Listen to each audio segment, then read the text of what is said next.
You're listening to Natural Resources University. In this podcast network, our hosts are university researchers and extension specialists, opening your gateway to the science of natural resource management.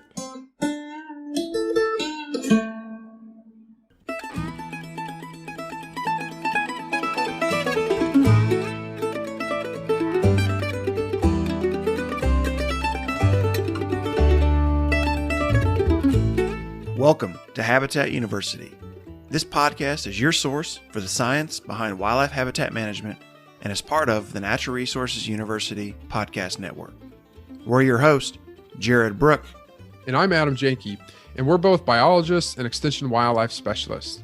If you're interested in wildlife habitat management or looking for ways to improve your property for wildlife, this is the podcast for you. So join us as we talk with researchers, managers, and landowners all about the latest research and the ins and outs of wildlife habitat management. So Adam, we are continuing our journey of private lands conservation in the United States. And so we kind of started, maybe we'll make another funnel analogy. We kind of started at the top of the funnel, kind of broadly talking about ways that federal agencies are involved in private lands conservation for wildlife and other natural resources. So we talked with NRCS folks, we talked with U.S. Fish and Wildlife Service folks, and there's multiple, ways to approach private lands conservation and multiple groups that work on private lands conservation. So multiple sides of the coin. And now that we've gone with and talked about kind of some of those federal programs, now we need to dive into the 50 states, the state wildlife agencies, and how a variety of these states are involved in private lands conservation. Yeah, it is kind of funny that we keep talking to all these public entities for our private lands season, but I think the idea here is these are the people that help private landowners steward wildlife resources and create wildlife habitat on their land. And we did start with the federal government, and then I think perhaps just because it's easier, because there's only one NRCS, even though we learned from Brianna Lowe that the NRCS is pretty darn complex. At least there's only one. And then there's only one Farm Services Agency. There's only one U.S. Fish and Wildlife Service. There's 50 state wildlife resource agencies, and they all have a different answer to the private lands challenge. Actually, as I talked about in the episode this week with the Ray Aberle that we had on from Colorado, it's kind of cool that there's 50 different shops out there innovating. It's creating what we talked about, this laboratory of wildlife conservation. But it also makes our task a little bit harder because we're not going to have 50 episodes. And so we're trying to pick, who to focus on. Yeah. I think, when you talked about, We've talked with a lot of government agencies, so feds and now state agencies. I think once we progress through the season, then we'll get to kind of some of the non-governmental organizations and groups that are doing a lot of conservation work on private land. So I think we're going to hit that whole spectrum, but 50 states, we got a long way to go to get there if we want to try to focus on at least a few of these states and some of the innovative approaches that they're involved with private lands conservation. So you introduced the speaker a little bit. What's his role in Colorado, and what did you guys cover? Yeah, well, and we actually had him on the first of these state episodes because not just his role in Colorado, but actually his role nationally. And so although there's 50 state wildlife resource agencies, they're all sort of represented by this group called AFWA, the Association for Fish and Wildlife Agencies.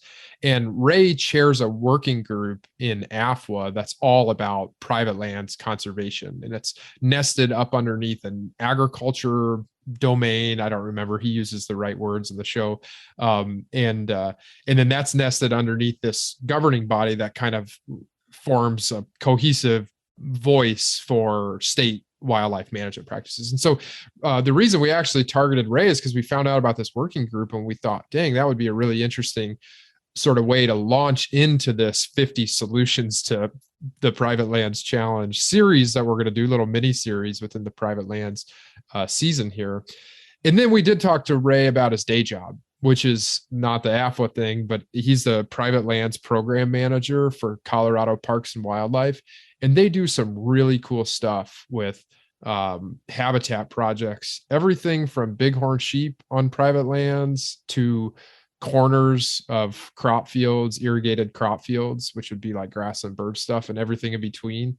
It was a really wide-ranging discussion, and Ray's very clearly a big thinker, and that comes across in the episode too. So it was a lot of fun to meet Ray. I had never met him before, meet him and learn about his work, both with AFWA at a national scale and what that work group does, and then also learn about their work there in Colorado. Awesome. Well, sounds like a great conversation, and we'll get to it. Ray, welcome to Habitat University. Thanks for coming on. Glad to be here. I really appreciate the opportunity. Yeah, we're excited to learn about you and the multiple different hats that you wear at this sort of intersection of private lands and state wildlife resource agencies. And so what I thought I'd first just ask you to do is just sort of tell us about you, your job, your role with AFWA, how you came to be doing private lands work, anything you think's relevant. You bet. Well, thanks for the opportunity again, and appreciate it, Adam. I think a lot of my, it's always this, like, how do you get to where you are today? And I think that's always can be a boring story for everybody except for the person telling it sometimes. But I currently am the private lands program manager for Colorado Parks and Wildlife. It's the state wildlife agency here in Colorado. Been doing that for about 2 years now.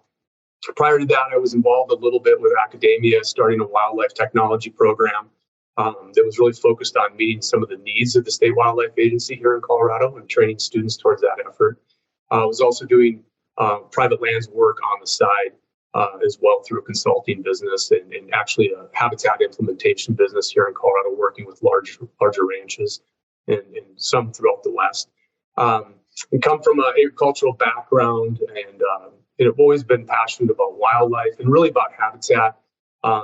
Was doing habitat projects out behind where I grew up in central North Dakota, even as a little kid, stealing seed corn and trying to put it in the ground in different strategic plots that didn't work real well, but always trying to do that even as a young kid. I like the approach, that Leopoldian approach of land stewardship, and then how that builds up to and yields out a wildlife population, of whether it's a game population or non-game population, but seeing how what we do on the land with a conscientious mindset, what the results of that can be. And hopefully always towards the positive end, but there are always learning lumps along the way. And so in Colorado, I oversee multiple different programs, and then I collaborate along with our producers throughout the state on efforts that they might be undertaking on their own, or trying to find those connections and nexuses to opportunities through programs or funding sources that might exist. And so it's a wonderful relationship or wonderful opportunity, because it's all based in relationship. And I think that's what private lands work is really about, is a relationship with land, with people, and then with the wildlife resource itself. I also am involved with kind of more the national level with AFWA, so the Association for Fish and Wildlife Agencies, which really brings together incredible people from all the different state wildlife agencies throughout the United States, and has these big, challenging questions on how do we coordinate when it comes to something like the Farm Bill? How does it coordinate when we come to species that we know are region-wide or nationwide of importance? How do we collaborate, have those conversations, and leverage each other in those opportunities? And more specifically within AFWA, I've been involved with the Agricultural Committee, and then had the opportunity to chair the private lands work group in the Agricultural Committee for AFWA, which really came about through efforts of some really intelligent, caring, invested folks that were seeing where private lands are so important. And I think Colorado is such a unique state because we almost mimic the 48 lower states here, in that we're about 60% private, about 40% public. And so then that's what we look at across the 48 lower states, is that's about the breakdown on ownership type. And this renewed realization that, again, going back to the advent of wildlife management, what's the role of private lands in wildlife conservation? And that's what this group really is trying to work towards. We have kind of these expected actions and activities that we put forward to AFWA to get them to adopt us as a work group. And that's about how do we design programs at each state level that are effective in doing outreach to private landowners? How do we provide guidance and encouragement to those state wildlife agencies to make this and keep private lands on their radar? And then how do we work amongst the staff at state levels to encourage everybody who's involved with wildlife conservation within a state agency to have a private lands focus as well? So I'm sure we'll get into more of that. It's a little bit about where I am right now. I live out of Fort Collins, Colorado, up in the foothills here. Manage some property up there that's our own. And that's my experimental grounds. Just this morning, I was out measuring some new spring growth on our ground on some seedlings that were put in last year. It keeps me grounded doing that work and not just being on a screen or on the phone or on email all the time too. Yeah, you've just given a really nice introduction to why it is we wanted to have you on to kick off this conversation about state approaches and state strategies to private lands, wildlife habitat management. You've kind of hinted at all the places I think I'm really excited about going. And it's neat also to learn about your background and know that you've got experience in different sectors with that private work and then work on your own place there in Colorado. That's really cool to take advantage of that. So thanks for coming on and doing that. The first thing that I was really hoping to explore was this AFWA group that you introduced. And I think some of our listeners will be familiar with AFWA and some probably won't. And so I'm curious if you could sort of like paint the picture of the people that are in the room in your private lands working group meetings and those AFWA meetings. Like what entities do they represent? What are their sort of priorities? And how do you all kind of come together to work representing multiple different states, but all kind of working towards the same goals? Yeah, I think it's a great question. AFWA at its core really is those state wildlife agencies that represent, and they change throughout, whether there's parks integrated and fisheries integrated and or Department of Natural Resources, really broad reaching. And at its core, it's that. But there's more, and I'll get to that in a minute, and kind of how that expands as well.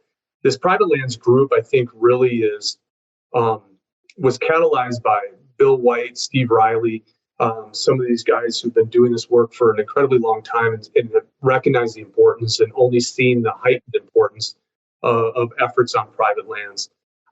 When we look at T&E species, or we look at species that are doing okay in their long-term maintenance of those species, the AFWA group, the agricultural committee that this is a working group of, really looks at how do we work with producers, how do we work with the Farm Bill, particularly in USDA, to create win-wins, both on the producer side and on the food and commodities side, and also on the wildlife side. And that can be challenging. I mean, it really is trying to figure out how we do that well. And the only way we can do that well is when we are broad reaching and have representation across the nation. And so the private lands group that I've been able to work with here, and I should say, give a shout out to Will Newman. Will Newman stepping into a leadership role of that group. He's from Texas. And Will is wonderful and well suited to be a part of driving these conversations. That we're starting to see representation from a broad sector. So when we get to this private lands work group, we have NGOs that are involved with that. We've got some of our federal partners who joined into that conversation as well, from DOI or U.S. Fish and Wildlife Service underneath there. We have different natural resource focused groups that aren't specifically wildlife focused that have come into this, really because there is this growing desire, intention, understanding that private lands, in particularly in the West, but really throughout the United States, generally are productive ground. where we've got good soil, we've got good water.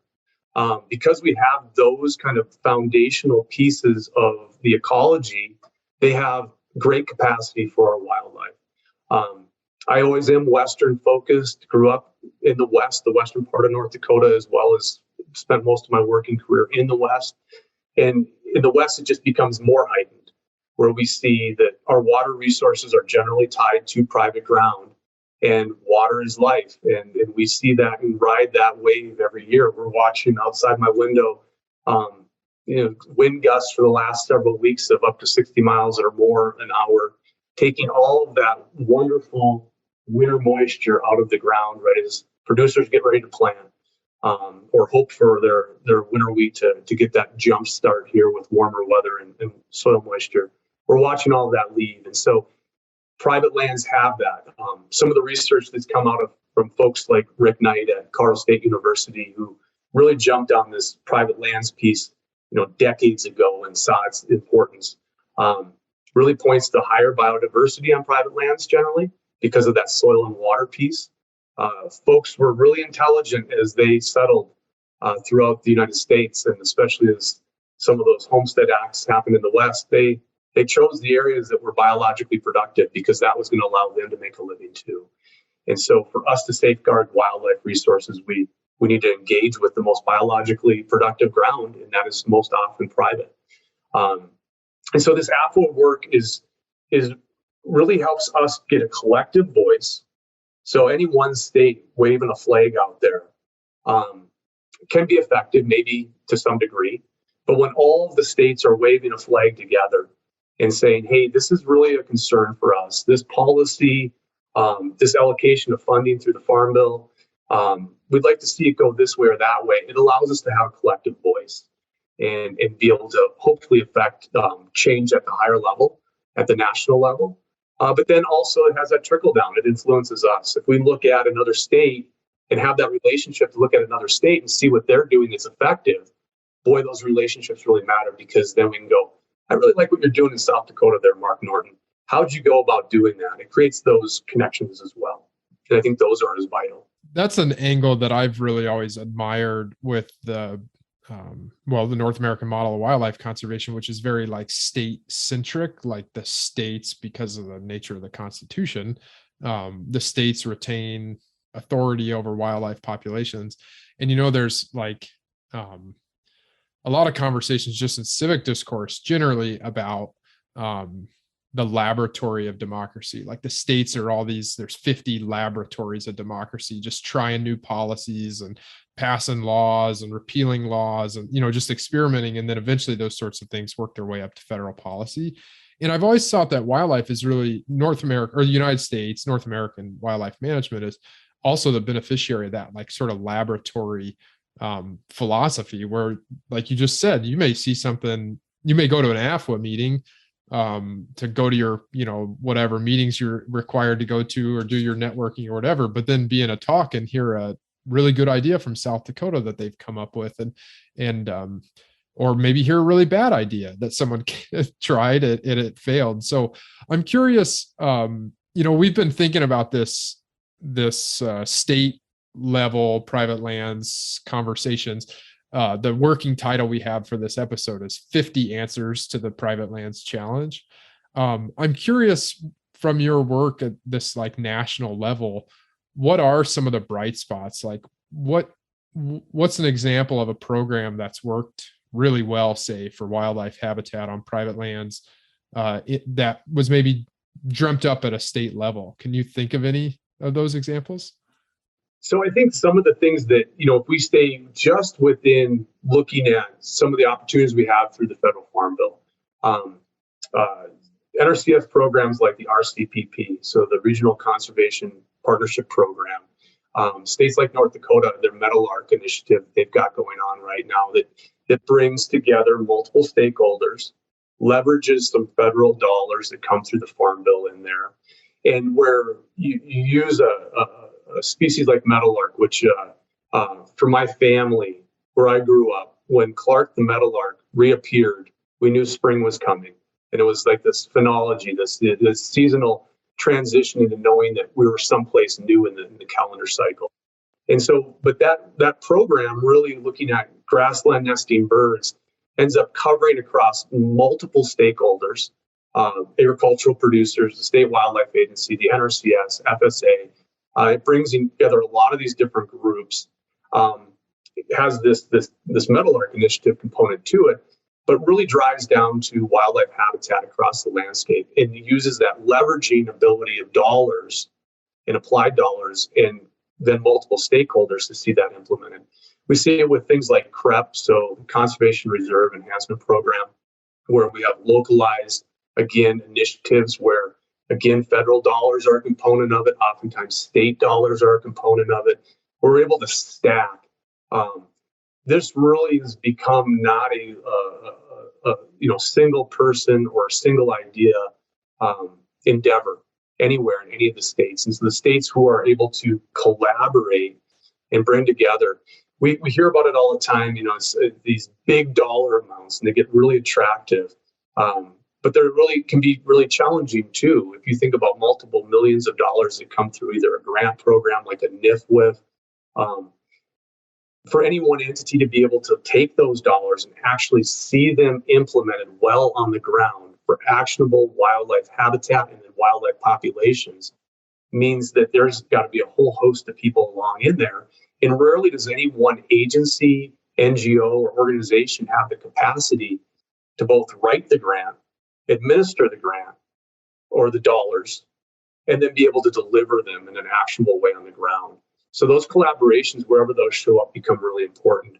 The other thing I think that we're seeing throughout kind of the Midwest in particular and into the East some and is finding its way west as well, is looking at that broad scale, but then also going back to really fine scales that we can do now. So precision agriculture has become, I think, a really important tool towards wildlife habitat.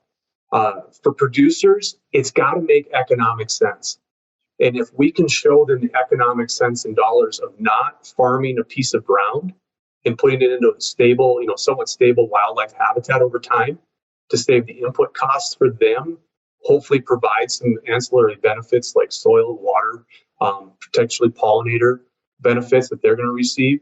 So that fine scale of precision agriculture and what that can allow us to do to both support the producer end of it, but also the wildlife habitat. Sometimes I feel like we're going back. I love some of the cartoons that came out of the Ding Darling and Aldo Leopold and some of those earlier folks who drew these really nice little compartmentalized habitat elements where they've got crop ground with a little bit of edge and a little bit of shrub and all these components in that. And sometimes it feels like we're going back. Growing up, my dad used to always lament the loss of the very polyculture farm, the diversified farm, and that swing from that to being specialized in only wheat production or only corn production. He always enjoyed that diversified farm approach from the standpoint that there was always something maybe offsetting a bad year in one crop or a bad year in another thing. But I think he was always had that wildlife view into it too. And when you have that polyculture, even of productive agricultural ground, you're creating more of those things that we as wildlife folks like edges and transitions and different vegetative spacings and all of that within it as well. So I think really when I look at what's working well within states, it's when they have reached out and find partners. Missouri right now is doing an incredibly innovative piece where they've got partners coming from the private sector to value things like carbon sequestration, and then being able to bring that into and integrate that into the Department of Natural Resources for them to help drive carbon storage. And oftentimes carbon storage can happen well in more stable grassland type habitats or woodlots that are well maintained. And so there gets to be this reach across different jurisdictions, different ground, to try to achieve something. It's hard when you're trying to do, as one agency or one organization, trying to do one thing for one species all by yourself. It generally does not go as well as it can.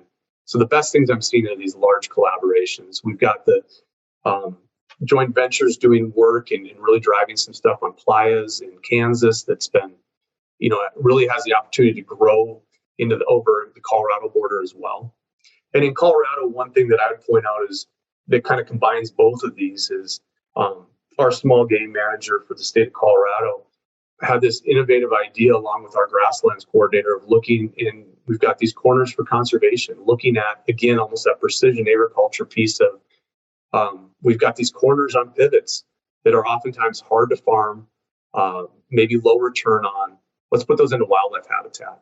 And they've done a great job on that. How do we leverage that up? That's kind of the next step we're looking at, because we're always limited by capacity, usually human. I think my takeaways from that are the secret to success on these private lands approaches is really like this collaborative. It's got to work well for the producer. It's got to work well for the agency, and it's got to probably have multiple societal benefits, like you mentioned, water, pollinator, wildlife. Yeah. And I think it also comes back to beyond that, as we have less farmers in the landscape, but similar acres, it has to feed back into that local community too. They've got to see that benefit. If they're no longer on the ground farming, they're still depending on the economics of farming in their community. And so that piece, I think, is an essential part of that as well, that the local community has to see the benefits. And sometimes that's aesthetic. We've had some comments on our corners, some of these things that have come through NRCS on their pollinator habitats where people are like, boy, I want that. That's beautiful to drive by. I might not be a farmer, I might not be a producer, but I am a local community member who's driving into work every day and seeing a polyculture of beautiful, native flowers out there blossoming on the landscape. So yeah, the benefits have to be more. I think we're in an age where the benefits have to extend beyond what maybe just me sitting here as a wildlife focused guy sees. So I'm trying to imagine myself being a fly on the wall in your private lands working group meetings or the agriculture committee meetings at AFWA. It sounds like there's a lot of conversations about collaborations, a lot of conversations about federal policy. I'm curious what other topics would be discussed. And one thing that comes to mind specifically is like, what are the challenges of working on private lands? Like when you get just a bunch of private lands professionals in the room and all those public land managers and those species biologists and everybody else, they're out of the room and gone, and it's just you all. What are you saying that, is really unique, or what's your unique challenge? And what do those other people maybe not understand about the unique challenge of compelling wildlife habitat conservation on private lands? Yeah, I think one in particular, and I'm going to speak mostly from my perspective, but I think that also shows up in where these conversations, particularly in the private lands group, have gone. And that really comes back to, I'm going to use the word capacity, but then I want to really define that. And I'm going to tell a little story to get us there. So I was out with one of our property technicians who works almost exclusively on state wildlife areas. This was several years ago. And these state wildlife areas that he operates have a lot of manipulated shallow wetland habitat types. And I'm going to be off on my numbers here, so forgive me. Somebody out there is going to know these numbers really well, and they're going to want to beat me up on this. But I'm using this as a mechanism of illustrating what I'm trying to communicate here. So he had just gone to Association of Wetland Managers conference and got to sit in on all these great high-level discussions of the very best minds on wetland management. And in one of the addresses that he was able, the workshops he was able to sit in on, one of the wetland managers, preeminent wetland managers in the country, was talking about, and this is where my numbers are to be off, really came down and said, hey, what I've seen and what we've been able to really document is that one individual can do a really bang-up job on a couple hundred acres of shallow wetlands. And this wetland technician that we had in the agency, it grabbed him because he goes, wait a minute, I'm doing multiple thousands as one individual of wetland acres. So, for him, it was just kind of this overwhelming thing. So to spin that back to it being that fly on the wall and what ends up being the challenges that we end up talking about. One is just recognition, again, that private lands have value. They're not all corn and soybeans. And the parts that are in corn and soybeans, there are benefits to wildlife there too, but helping them understand that just broadly. The second is that capacity issue. And I think about it from his acres for me is relationships. In order to do private lands work, that's going to be a relationship between the state wildlife agency and an individual landowner, and then another individual landowner, and then another individual landowner. And so that component of it, then our partners who oftentimes are doing a lot of the work, whether that's Partners for Fish and Wildlife, that's an NGO like Bird Conservancy of the Rockies for us here in Colorado, or Pheasants Forever. Then all of a sudden there's those relationships. And so you start stacking relationships. And I think one of the challenges for us is how many relationships can we effectively manage? Because with a producer, it's a relationship that their livelihood's dependent upon. There has to be an element of trust, predictability. There has to be the element to know that you're going to do what you say, because again, it's tied economically to their livelihood. And in the West, with many of our ranching families, we're talking about a multi-generational legacy that each generation is really scared of being the last generation, and they're not able to have that succession plan to pass it off to. So there is a lot. There's the pressures we all felt growing up, in any which way to be successful. And we all left, and maybe we're not on the farm or ranch, but we left and got the city job. We still have those pressures. Now amplify those, knowing that the family business is in your hands. And with the expectation or the setup experience that great grandma and grandpa and great uncle and aunt and everyone was able to pass and make success. And that fear sometimes I think of, what does this die with me? So we've got to develop relationships that have meaning, and to have relationships, as we all know in life, that have meaning. That takes time and energy. That takes commitment to it. It takes us to have a lot of conversations that have nothing to do with what our desired outcomes are. It has to do with us connecting as humans across that and developing that. So that takes time. So I think on the private lands group, a lot of our conversations go back to these partner biologist positions we have. Ability for us to leverage, again, using federal dollars oftentimes, maybe through the NRCS, and then taking state or NGO dollars and putting more people out there at local levels that have the expertise and the training and the support of their local NRCS or FSA office to build these relationships, and then to keep them there long enough that those relationships transpire into trust, doing what you say you're going to do and knowing that's going to happen, a knowledge of the programs to be able to deliver.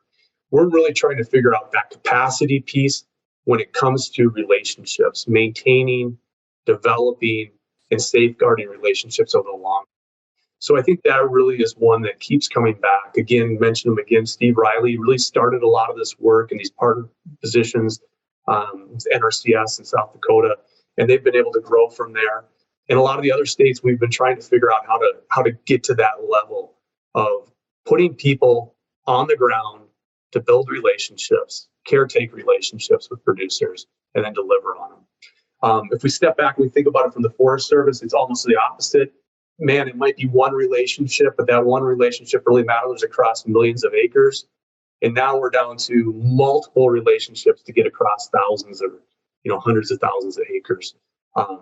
It really can be a challenge, and there's not a process. We know the Forest Service and we know with federal land entities, there is a process that we work through. And that process from each individual landowner could be very much different. Somebody might want to get right to brass tacks. Somebody else, it might be they might want to see you on a branding or two, or show up and get wheat chaff thrown in your face a few times before the process even starts. It's developing that awareness of how each of those folks want to work. So I think that's probably one of the biggest things we end up talking about. Certainly getting the nuts and bolts of Farm Bill and policy and what the national drive is versus what the local drive is. Those are always part of it as well. So that example that you share with needing to go to a branding, is that the word? We don't really talk about, we don't have Sure. many ranchers here in Iowa. So a branding or get wheat chaff in your face or something like that. So building those personal relationships. Another question I have, and this might sound like it's out of left field, but I'm just kind of curious on your thinking on it, is another portion of private lands wildlife management, not private lands habitat management necessarily, is conflict. Like agricultural producers, industries, the people that own this private land do often have conflicts with wildlife. And I'm curious, one, if that's something that you find state agencies like consider in their portfolio of private lands work. And then if so, is that like a entryway to talking about habitat, or are you normally like, are the conflict people not interested in more wildlife habitat? Or what's your experience with sort of that interface of like improving private lands for wildlife habitat, but also like dealing with the challenge of predation or crop loss or something, biosecurity, something like that? Yeah, I mean, it is really a challenge. I think that, in each of those kind of breaking them down into subsets of each other. Again, out of Fort Collins, Colorado, really lucky. We've got the National Wildlife Research Center here, which APHIS runs, and they're looking, they're oftentimes, that's a USDA run program really on these wildlife conflict pieces. And then looking at habitat manipulations to mitigate, might be blackbirds. And how do we change up maybe vegetation structure in this marsh or this slough in order to keep roosting blackbirds from decimating the sunflower crop in the Dakotas or someplace else. So that is definitely part of those pieces. Our state agency, we have a whole unit that I work with, but is really focused on game damage. So when we have wildlife coming onto a property, utilizing the either the forage or actually a growing crop, that's going to be in conflict with the producer and lower their yield, we've got a compensation program in place for that. And it can be cumbersome at sometimes for producers, but we do recognize there is oftentimes a cost for wildlife to a producer. We want to be aware of that. The other thing that comes into this, and it kind of bleeds into an area that is it gets challenging, especially when we think about the North American model and we think about access to wildlife, and we think about that as part of our collective responsibility. And I hesitate to use the word ownership, but that we all have a stake in it as citizens of a state or as citizens of the country even, is that looking at the economic benefits of wildlife.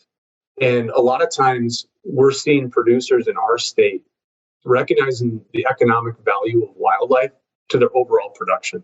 That could be through hunting and through leases, or charging access to those places. And so a lot of our producers in our state have started to recognize, boy, there is an economic benefit to wildlife. And that helps to mitigate when those conflicts do emerge, because they know this is part of, again, maybe a different way of looking at a diversified agricultural operation, but that wildlife are a component of that.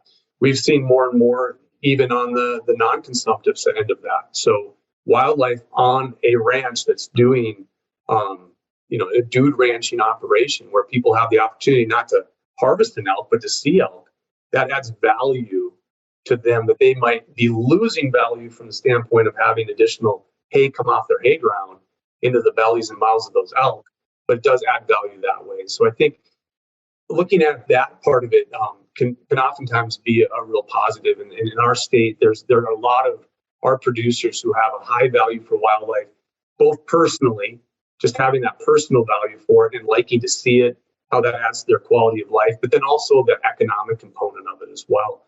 Where we do starting to see things, we have high path avian influenza running through kind of your country in the Midwest right now. We really end up having to rely then on science and on the folks who are out there. And oftentimes that's, again, where that mesh point of wildlife, even within a state university or a land grant institution, boy, that's a collaboration between ag department, wildlife department, pathology, if you've got a veterinary college attached to you, having all of those pieces come in and be integrated. There are times, though, where it's quite simply, and that's part of been the ongoing evolution of humans' interaction with wildlife, is that we can be in conflict with them at times. Sometimes it's personal safety, sometimes it's livestock, sometimes it's crop. I think it's always trying to recognize, again, even when we can, going off an individual piece of ground, tying that back to a county, to a city. What's the value in this larger community for wildlife? I think we struggle sometimes with that scale. In the West, as our demographics have shifted, how do we respect from that farm to that city, to that county, that small town? How do we respect their values and how they appreciate and want to interact with wildlife? And then how do we scale that up across a state where parts of the state might not have that same connection to that place, but they'd like to see that place do something? That's one of the challenges I think that private lands work also encounters, is that as a state agency, sometimes being aware of, we are both a state agency that is also operating on this small parcel with this individual landowner on this day. How do we integrate state level policy, national level policy with this individual who's got these expressed goals, hopes, and outcomes that they'd like to see happen? Again, I think it is that relationship, and then having the ability to leverage outside of my known limited capacity between my 2 ears. Who do I go to if we've got this conflict issue that's disease driven? I don't have the solution for that, but maybe I can find the right people who do. And it has to be jurisdictional or collaborative, because it might not just be the state wildlife agency. It might be somebody who's got better information that's coming from the ag sector.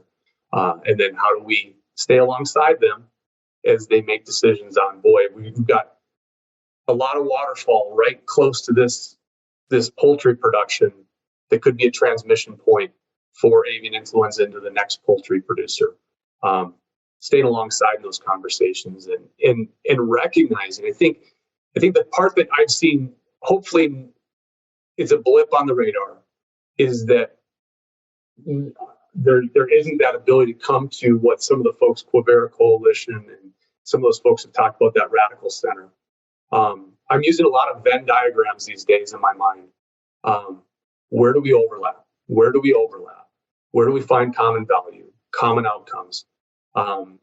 It really, my wife she's kind of a social scientist. And so I keep telling her it's all Venn diagrams in my brain right now. And she goes both, she affirms me and gives me a pat on the back. That's good.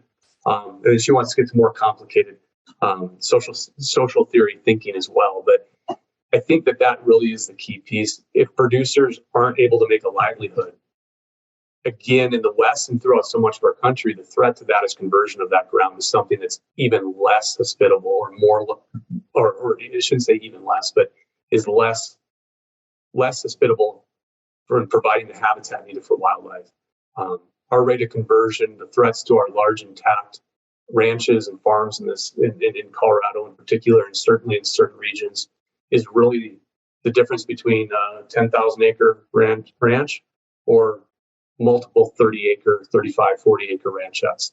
And the research clearly shows that ranch at 10,000 acres, even at a low level of wildlife consciousness, maybe how it's being run, has infinitely more benefits to wildlife than those 35 acre ranchettes. That's a fascinating presentation of the challenge, and maybe a perfect place actually to transition us into a conversation specifically about what you're doing in Colorado, what your programs look like. You've kind of just hinted a little bit that the damage thing is separate from private lands habitat work, and you've talked about corners for conservation. And as our first in 50 answers to this challenge, as our first state that will feature, we're not going to get the other 49, but we're going to get a couple of them. And so as our first, I just kind of like to hear, what does the state's programs targeting wildlife habitat on private lands in Colorado look like? What are you most proud of? What are you guys what kind of challenges are you trying to solve with your program? Yeah. I think that none of the programs I'm going to talk about are perfect. And that's just the nature of the landscape. And we know, working with things like wildlife and vegetation and all of those, that we have way more questions than we do answers. And that's what makes this work really good work to do. There's never a dull day, and the brain is never not working. So that's the gift of it. It's the challenge and the gift. It's one of those double-edged swords. So in Colorado, we've got a couple of things that I'll just speak to. And again, there's always different views into it. One of the programs that I'm able to work in and try to advance is our Ranching for Wildlife program. And there's other iterations throughout the country of this similar program. And originally the origins of this go back to some stuff in the early 80s that were happening in California, of all places. And this program is really, for me, the way that I view this program is it's a habitat program first. And this is a program that we have set up with collaborating ranches, so privately owned ground. Many of them are in active agriculture. Many of them, that active agriculture is either forage production and livestock or exclusively livestock. And the reason this program works is because there's an incentive, the incentive there to caretake wildlife and to cooperatively manage that wildlife. In general, we're talking about large ungulates, that game species ungulates, but it does translate through non-game species as well. I'll get to that in a minute. So we've got 1 million acres in this program right now, and we've got 66 million acres in the state. So I was like, 1/66 of the state is in this one program, and that's pretty cool. And this program really works with large ranches, and sometimes it could be multiple ownerships, but getting to a minimum deeded acreage of 10,000 acres. And we have ranches as large as 100,000 acres in the program that might be multiple ownerships within that have all come together to form these kind of cooperative agreements with us. What they do is they do habitat work. They do work, active work, and we're working to have measurements of that work that we can report out on. We set up a management plan with them at the start of this agreement. The agreements are generally 10 years. We do 3 years with new kind of enrollees, just to kind of evaluate that process and then sign them up for 10-year increments after that. And so we draw up, here's what we'd like to see you do from a habitat standpoint during that 10-year agreement. Here's how we want to partner with you from access standpoints to get on to do research on your ground. So we don't have these little black holes as far as movement or natality rates or any of those things happening. So we have that ability to get on private ground to do research, to do monitoring of species like Columbian sharp-tailed grouse or greater sage grouse or raptors. We work that into the whole agreement too. So we've got this habitat, we've got this management component with it. And then in order to incentivize the landowners to do that, we do allocations of licenses. So we're able to give to them licenses that they can then use for their personal use, or that they can turn around and use as a point of revenue generation for them to offset some of those other costs that we've just talked about. And then we're also able to stack on that public access so that we have a certain number of the licenses going to the ranch for them to use for however they see to use. And we've got these other portions that are going to allow public access onto private ground. And that program, I just think is really been a hallmark program for accomplishing some of the things that are big initiatives for us as a state wildlife agency. Connectivity across the landscape. It helps keep those ranches ranching, helps incentivize them not to sell and partition that off. It incentivizes them to do habitat work.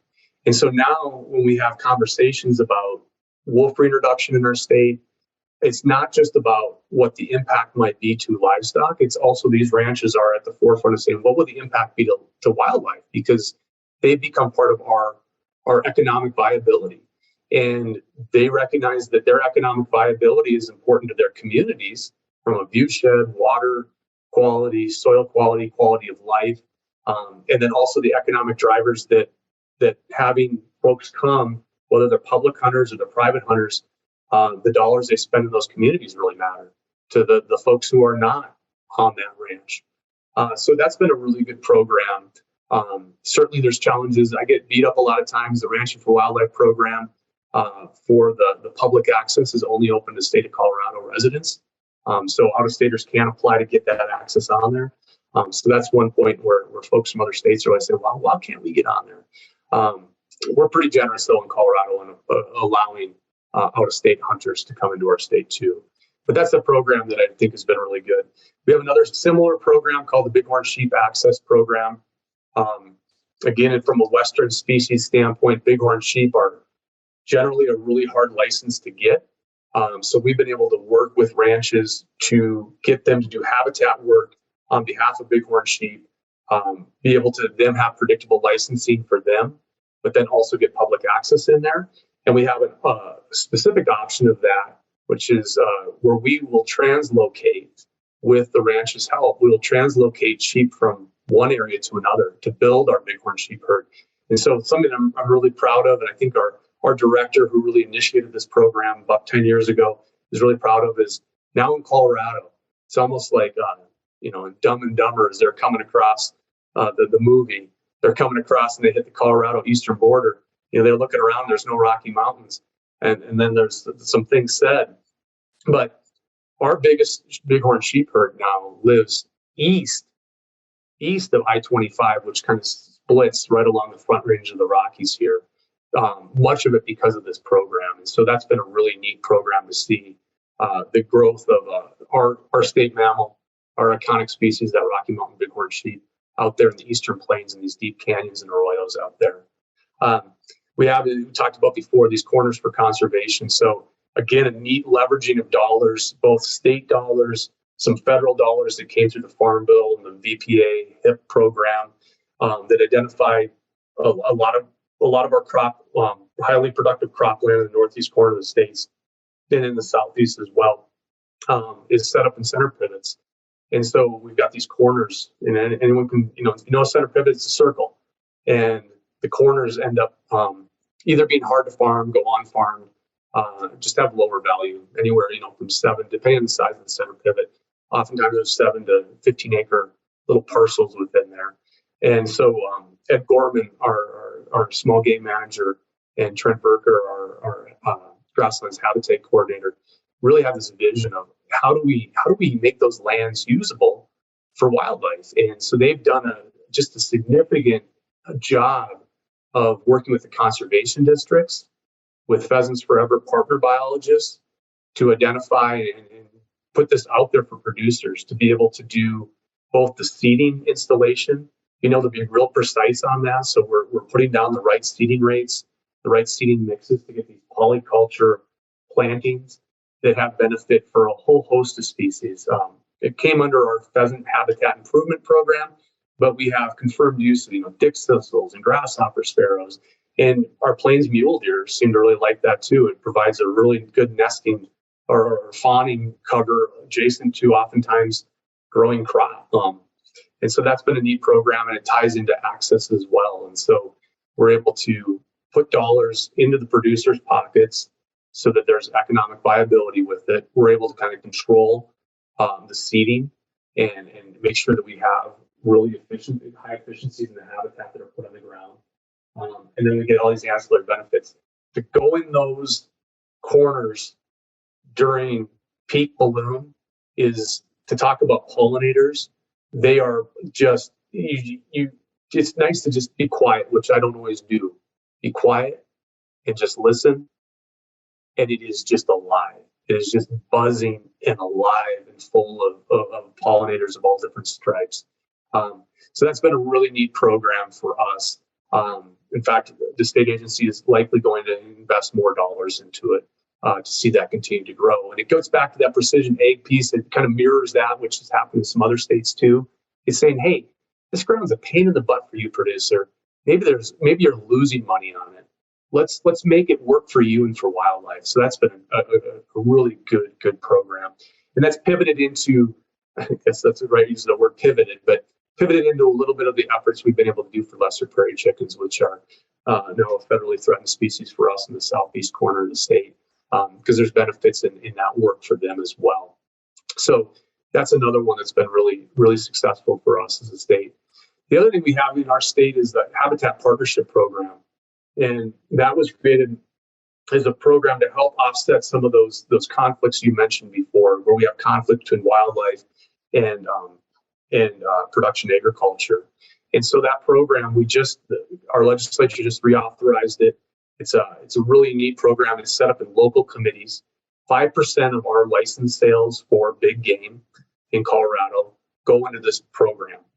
That program then takes those dollars and gives them out to local committees, which is local representatives with one CPW person on it, and the rest of the working committee of 5 or so are from different entities within that one little local area. And a landowner or a state wildlife agency, state wildlife area manager, or even our federal partners can come to us and say, hey, we've got this really good idea. We want to either modify fences to make them be more wildlife friendly. We want to rehab old CRP fields that have not been re-enrolled in CRP but need new kind of freshened up on them. We want to put in water to distribute wildlife and livestock across the landscape a little bit more broadly so we don't get over-concentrated use in a riparian area or whatever it might be. They come and they approach, a landowner comes, approaches the HPP committee and says, I've got this project. I think there's benefit for wildlife. There's benefit for me as a producer. Can you help fund it? And so we're able to do that at local scales. That habitat partnership program is incredibly important. We've got efforts going on that the HPP, is what they're called, local committees have funded for doing research on virtual fencing. How can we use virtual fencing to manipulate and move livestock across the landscape in an appropriate way without adding more infrastructure and fences in the way for wildlife movement and migration? So that's another really, really great program that we have running in the state right now that I think is really probably the one I should have led with, but and one I think really highly of. It seems like a lot of programs. It must be a good number of people that are involved. And I suspect, given everything you've said about the importance of partnerships and collaborations and stuff, that quantifying how many people are involved would be a hard proposition. But I'm curious if you could sort of paint a picture for us, especially people probably not from Colorado, like who are the faces of these programs? Like, are they CPW people? You mentioned Pheasants Forever and conservation districts too. Who are the people out there selling private lands programs like at the ranch gate? Yeah, that's a great question. And it really, in our state, it is all those people you talked about. It definitely is them. And in our state, we're really, really fortunate. And also we really put a lot on the shoulders. So we have our game wardens are district wildlife managers. They have both the enforcement component, they have an education component, they have a research habitat component as well. So really the face of our agency is our district wildlife managers. And so we've got them spread throughout the state. They're doing that role of enforcement, but they're also doing those other components too. So they're the face, and they're the folks that I try to do my best to help resource and say, hey, I want to get you the information so that you know it's out there and you're able to spread that word. So those district wildlife managers are really key to that. The other piece that we have, and I alluded to it earlier, are these partner biologists. So we've got partnerships where we as CPW, the State Wildlife Agency, are also engaged with joint ventures, River Edge West, which is an NGO in kind of the west here, Bird Conservancy of the Rockies, kind of a Great Plains, international, but Great Plains in Midwest and West NGO, Pheasants Forever, Quail Unlimited, where we have these partner biologists. They really become essential because they are usually in partnership with the Mule Deer Foundation, and Joint Ventures has a position with the BLM, but the rest of these are with the NRCS, so Natural Resource Conservation Services. So those folks get trained up to be working with NRCS as well as having this wildlife focus. So when those work well, they really are the door knockers. They really are the program deliverers when they know about these programs well. And so it is that. Then the other thing I'll say is that, and I'm sure you know this, Adam, is that, and a lot of the folks listening, that this is really a passion-driven field. There are so many people who, I have not called on the phone yet one of my constituents who you don't know is passionate about what they do, whether they're inside the agency or they're one of the NGOs or partners that are out there. They really do care. And so they're the ones driving it all the time too, from just sheer will, 60 to 80 hour weeks consistently, their job is their recreation. Their job is their meaning making. And that sounds bad so many times, I think, when we apply that other places, but in the wildlife field, that really is the experience that I continue to have and be so impressed with. So it is a conglomeration of folks that help deliver that. There's great research that comes out that affirms everything we know. But it's always nice to say, well, I always knew that, but now I've got the numbers to support that. And some research came out of the upper Midwest this year on what got a private landowner to adopt a conservation practice on their property, to do work for habitat, for wildlife. What got them to do that? And it is not a free pen. It's not a free calendar. It's not a koozie. It is, first and foremost, is landowner A talking to landowner B. So that's another piece that's instrumental to us, is leveraging good relationship with landowner A, translating into new and hopefully good relationship with landowner B. And then the second piece of that was personal, individual outreach to that landowner. That's what does it.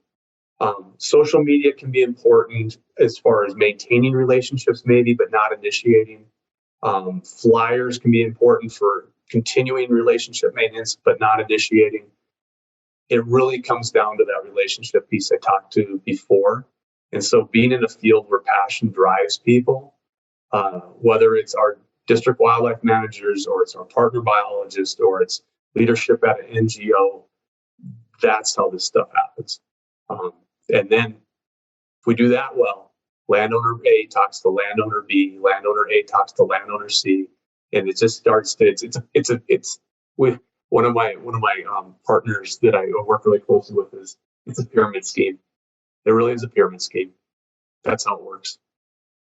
Well, that's the most appealing pyramid scheme I've ever heard of. And I really like that thinking too. And I think I know the study that you're talking about. And I'll make sure to get that linked in the show notes, along with a lot of these other things that you've been talking about. As we sort of start to look to wrap up the episode here, we have talked about everything from a conversation at the branch gate or a branding. I can't remember what you called it because I'm from Iowa. We don't really do a lot of that. But what was it called? Branding. That's where you go. Branding. Okay, so we've talked about everything, conversations about branding to conversations about federal policy through the Association of Fish and Wildlife Agencies at the national scale and everything in between. I think that's the unique and appealing it's both the perplexing and frustrating aspect of private lands, wildlife habitat conservation, and the really cool and infinitely fascinating aspect. And so I'm wondering, just as we start to think to wrap this up, like, what is your big takeaway, or what are you really thinking a lot about as it relates to private lands habitat management that you really think the listeners ought to kind of like walk away from this with? Yeah, I mean, it's a big question. I think one is that for young professionals and young folks looking to get into the wildlife conservation field, that them understanding the role of private lands and how they can best kind of equip themselves to be situated for that. I think the universities, trade schools that are involved, them applying a critical overview of, man, maybe we got to get an ag economics class into our wildlife track. Maybe we need to find some ways for them to develop more of those soft skills. The hard skills are the fun ones when we get to go out there, do the wildlife work or do the habitat work. But those soft skills are vitally important as well. So I think from the training and from the look ahead for our young professionals, I would encourage them to think about, how do I equip myself not just to be a wildlife biologist, but to be a private lands worker, wildlife biologist, to be able to do that. The second thing I think is just the timing one. This comes down to the timing of where we find ourselves right now, and that's the fact that we're looking at a reauthorization of the Farm Bill in 2023.